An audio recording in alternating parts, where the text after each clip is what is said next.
So how do you make a short film? Well, I can just run you through the stages first. So we have the development stage, the pre-production, the production, the post-production, and the distribution.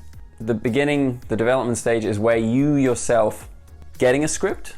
If you're going to be the director, you need to have a script, or you're writing a script. And this part is great because you're testing your ideas with people and you're saying, like, does this make sense? Are people going to watch this film and think that I'm crazy? No, maybe yes, let's change that.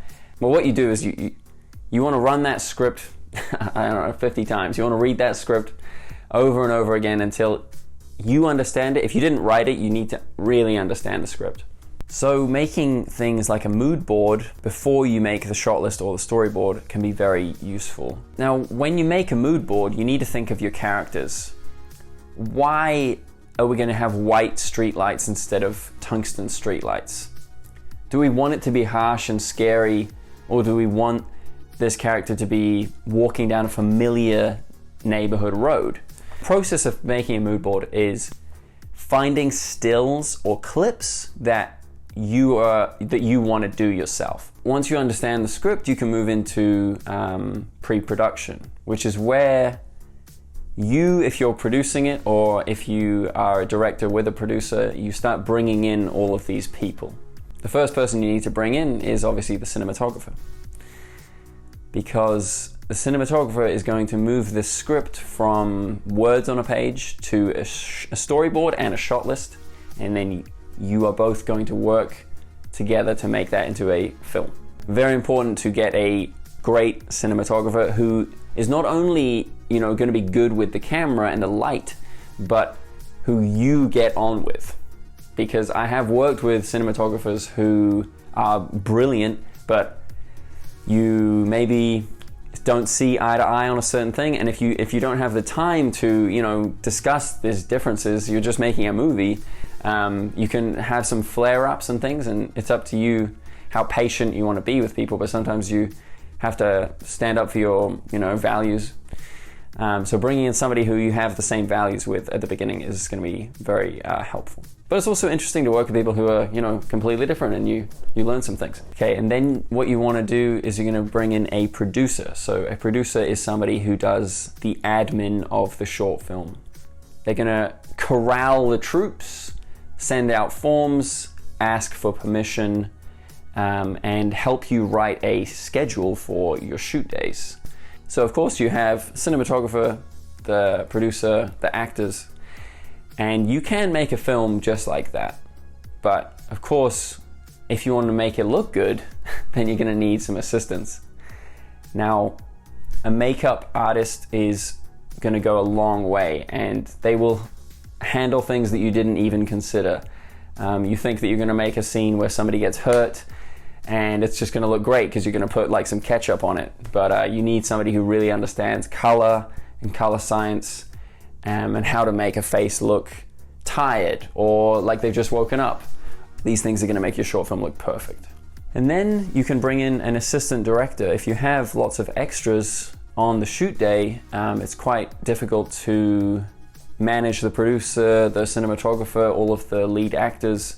It's good to have somebody else you can turn to who understands the script, who understands the film, and can tell the extras what to do while you're doing other things. And then what you do is you shoot the thing. So this is production.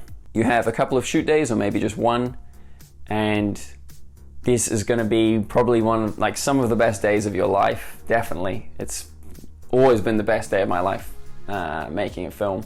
So part of being a director is answering questions. You show up on a film set and you answer questions until you leave.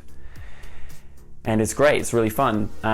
But you need to understand these answers before you go. And this is what pre-production is about. It's about who are these characters? What are they trying to do? What's the goal of the scene? Why is the light going to be red? Why are we shooting it at nighttime or instead of in the morning? And people are going to see that this doesn't make sense. And now you've brought, maybe 20, 30 people into your idea, into your brain, and you need to be able to say, no, it makes sense because of this reason. And this is important to tell people why you're doing things. Don't just be, a dictator and say, no, it's going to be fine, it's my way, don't worry about it, we're going to do it like this. You need to tell people, even if it's just an extra or somebody who's giving you a hand, they're not like the cinematographer, or you still need to say, no, it makes sense because this character's motivation is to hurt this other person or to betray this person. So we have a red light, and I know it's cliche, but it's going to be cool.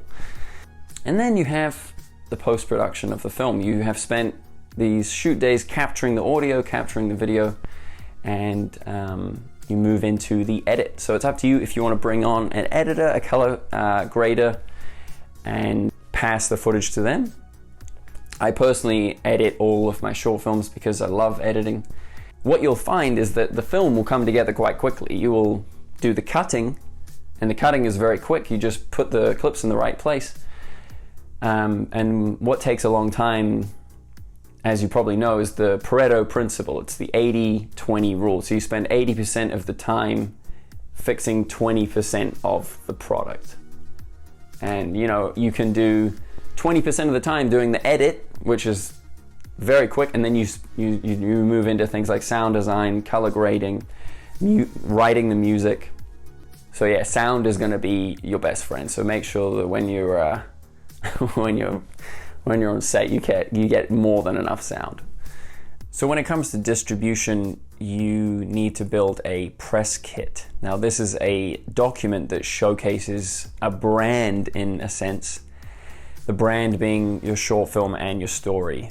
So as with all things, you need to condense that brand into its simplest form, figure out the color of your short film, figure out the typography, and figure out the content of this press kit.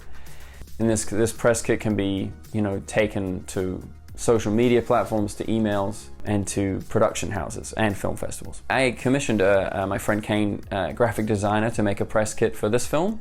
It is a lot of text, really. It's a lot of like giving context to the film to inspire people to maybe use it in their film festivals or in another distribution sense. And what I found with the last point, the film festivals, is if you call the people who are running the festival and you ask them questions, then you will save yourself a lot of money. Because if you send out your short film to a film festival, you have to pay them money to watch the film. But if you call them and you say, hey, this is kind of my film, do you think that maybe your festival will be interested in it? Then yeah, because they are incentivized to encourage you to submit the film even if the criteria is not going to be what they want, because they're going to get $100 out of you, and they'll watch your film and they'll say, sorry, it didn't work out. So if you call them first and you just try and make sure that your film has more of a chance than it seems, then you'll save some money. Or you can just put it on YouTube and say goodbye. And that is the whole short film process.